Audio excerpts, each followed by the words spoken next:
نبی کریم صلی اللہ علیہ وآلہ وسلم کو سید الاولین والآخرین اور امام اعظم کیوں کہتے ہیں؟ نبی کریم صلی اللہ علیہ وآلہ وسلم تو امام الانبیاء ہیں۔ چلے شکر ہے انہوں نے امام الانبیاء بھی مانا ہے۔ ہمیں تو ایک بریلوی پیر صاحب نے فون کر کے کہا کہ آپ امام الانبیاء کیوں کہتے ہیں؟ امام الانبیاء تو حدیث سے ثابت نہیں ہے۔ تو میں نے ان کو بتایا بھائی صحیح مسلم میں حدیث ہے واقعہ معراج والی، کتاب الایمان چیپٹر میں واقعہ معراج کے اوپر تقریباً 30-40 کے قریب احادیث ہیں۔ اس میں نبی صلی اللہ علیہ وآلہ وسلم فرماتے ہیں کہ جب شب معراج بیت المقدس میں لوگ جمع ہوئے تو مجھے جبرائیل نے کہا کہ آپ ان کی امامت کروائیں۔ تو اس نے کہا اس سے تو نبی علیہ السلام کا ان کی امامت کرانا ثابت ہوا، امام الانبیاء کیسے ہو گئے؟ دیکھو اب اس کے بعد آپ کچھ نہیں کر سکتے نا۔ اپنے بزرگ بابوں کے تو جھوٹ بھی قبول کیے ہوئے ہیں، ہم حدیث بھی دکھا دیتے ہیں، ماننے کے لیے تیار نہیں ہوتے، ٹھیک ہے نا۔ تو جو نبیوں کی امامت کروائے وہ کون ہوتا ہے؟ امام الانبیاء۔ اور نبی علیہ السلام کی ڈیفینیشن میں تو سب سے جو اعلیٰ درجے کا بندہ ہے اس کو ہی امامت کروانی چاہیے، جو صحیح مسلم میں شرائط آئی ہیں۔ تو نبی صلی اللہ علیہ وآلہ وسلم کو پروٹوکول دے کے آپ صلی اللہ علیہ وآلہ وسلم کو امامت کے درجے کے اوپر فائز کیا گیا۔ سید الاولین والآخرین، بخاری و مسلم میں حدیث ہے کہ انا سید الاولین والآخرین، میں جو گزر چکے اور جو آنے والے ہیں میں ان کا سردار ہوں قیامت والے دن۔ کیوں؟ پھر آپ نے فرمایا کہ سب لوگ اکٹھے ہو کے حضرت آدم علیہ السلام کے پاس آئیں گے، وہ پوری حدیث شفاعت مسئلہ 88B میں نے بیان کی ہے، اور الٹیمیٹلی میرے پاس آئیں گے اور میں پھر اللہ تعالیٰ کے حضور سجدہ کروں گا، اور اللہ تعالیٰ نے جو یعنی جو ڈیفائن کرے گا میرے لیے میں ان لوگوں کے لیے شفاعت کروں گا۔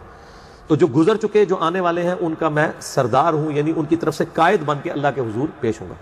تو امام الانبیاء اور سید الاولین والآخرین اور اسی طریقے سے خاتم النبیین اور شفیع المذنبین، یہ اتنے بڑے بڑے ٹائٹل ہیں کہ ان کے مقابلے میں امام اعظم چھوٹا ٹائٹل ہے۔ وہ تو اسپیسیفک ہو گئے، سارے اسپیسیفک کو جمع کر کے آپ امام اعظم کہہ دیتے ہیں، اعظم کہتے ہیں سب سے بڑے کو۔ ان کو پتہ کیوں تکلیف ہوتی ہے؟ انہوں نے ایک اپنے کسی بزرگ کے بارے میں امام اعظم کلیم کیا ہوا ہے، یہ کہتے ہیں ان کو ہی آپ کہیں، ہم ان کو کہتے ہیں وہ امام اعظم، ان کو مطلقاً آپ نہیں کہہ سکتے، ان کو آپ یہ کہہ دیں امام اعظم اس زمانے میں ہمارے نزدیک، اس زمانے میں بھی وہ امام اعظم نہیں تھے، ان سے بڑے امام موجود تھے، امام جعفر علیہ السلام اس زمانے میں موجود تھے، اور یہ بھی آپ کے نزدیک ہیں، باقی نہیں ان کو مانتے۔ میں نے بتایا تھا مسند امام احمد میں احمد بن حنبل نے اتنی تحقیر کے ساتھ نام لکھا ہے ابو فلانا، تو ان کا بیٹا پوچھتا ہے یہ فلانا کس کو کہتے ہیں آپ؟ ان کا میں ابو حنیفہ کو کہتا ہوں۔ تو کھول کے دیکھ لیں مسند احمد میں ابو فلانا لکھے نا، مکتبۃ شاملہ میں کھل جائے گا۔ تو جو ان کے نام تحقیر سے لے رہے ہیں انہوں نے امام اعظم کہاں سے ان کو کہنا ہے؟ ٹھیک ہے نا جی۔ تو امام شافعی رحمہ اللہ نے اگر کہیں کہا ہے تو میرے علم میں نہیں ہے، سنی سنائی بات ہے، میں نے پڑھی نہیں ہے۔ البتہ یہ ہے کہ یہ ٹائٹل آپ کسی کو نہ دیں، صرف نبی صلی اللہ علیہ وآلہ وسلم تک ٹائٹل رکھیں، بس دیٹس آل۔ اصل میں اس میں ضمن ایک بات آتی ہے نا کہ احناف سے جب ہم کہتے ہیں کہ آپ اپنے آپ کو حنفی کہتے ہیں تو محمدی کیوں نہیں کہتے؟ تو وہ یہ کہتے ہیں کہ جی اس میں دو نسبتیں بھی ہو سکتی ہیں، جیسے ہم پاکستانی بھی ہیں، پنجابی بھی ہیں، تو ہم جو ہے حنفی بھی ہیں، محمدی بھی ہیں۔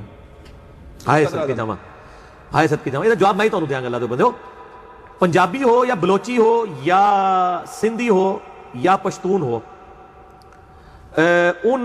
وہ سارے کے سارے اگر اپنے آپ کو پاکستانی ہونے کے ساتھ اپنے ان صوبوں کے ساتھ منسوب کرتے ہیں تو وہ پاکستان کے جو قوانین ہیں ان کو بھی اسی طریقے سے مان رہے ہوتے ہیں، ٹھیک ہے نا جی۔ یہ نہیں کہہ رہے ہوتے کہ جی اگر کے پی کے میں جو ہے وہ چور کی سزا یہ ہے تو پنجاب میں کوئی اور ہے، ہم نہیں مانتے، دونوں ایک ہی قانون کے تحت چل رہے ہوتے ہیں نا۔ لیکن ان کے جو 4 صوبے ہیں نا، حنفی شافعی مالکی حنبلی، اس میں ایک کہتا ہے کہ جو امام کے پیچھے فاتحہ نہیں پڑھتا اس کی نماز نہیں ہوتی، دوسرا کہتا ہے جو فاتحہ پڑھے اس کے منہ میں انگارہ رکھ دو۔ تو یہ تو صوبے ایک ملک کے ہے نہیں ہے، یہ تو ایک انڈیا کا صوبہ ایک پاکستان کا ہے، یہ مثال ہی غلط دی ہے انہوں نے۔ اگر یہ سارے محمدی ہوتے اور اس کی برانچز ہوتی تو ایک دوسرے سے اس طرح نفرتیں نہ کرتے۔ خانہ کعبے میں 4 مسئلے نا انہوں نے ڈالے ہوتے۔ کیا پنجابی جب جاتا ہے کے پی کے میں تو کیا کہتا ہے جو تک پنجابی امام نہیں ہوگا میں نماز نہیں پڑھوں گا؟ ایسا ہوتا ہے؟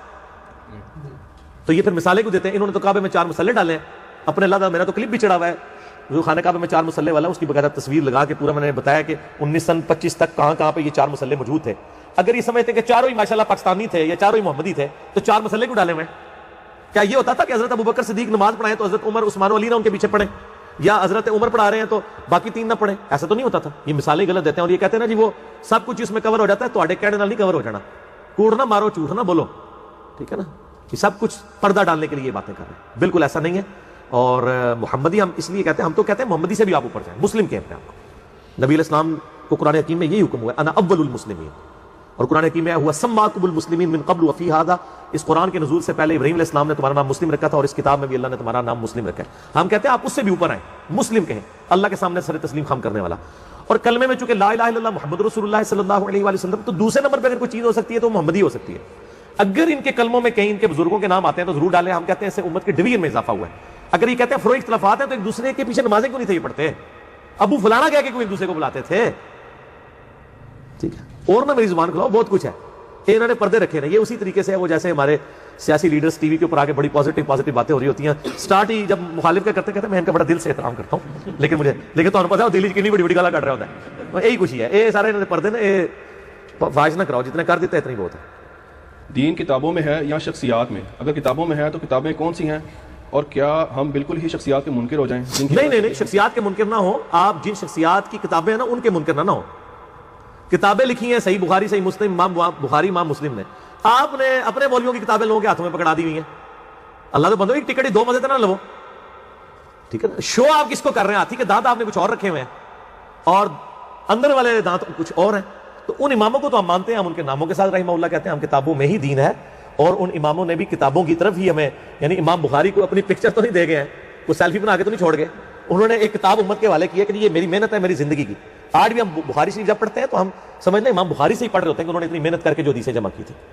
اگر امام بخاری امام مسلم کے ذریعے آپ آج کے 14ویں صدی کے 15ویں صدی کے بزرگوں کو آپ کو ڈگریاں دلوانا چاہتے ہیں تو تسی جناب الٹے بھی لٹک جاؤ, انہوں نے اسے ڈگری نہیں دینی. انہوں نے کوئی کنٹریبیوشن نہیں ہے. یہ سارے نقال ہیں, اور نقال تو ہم بھی ہیں.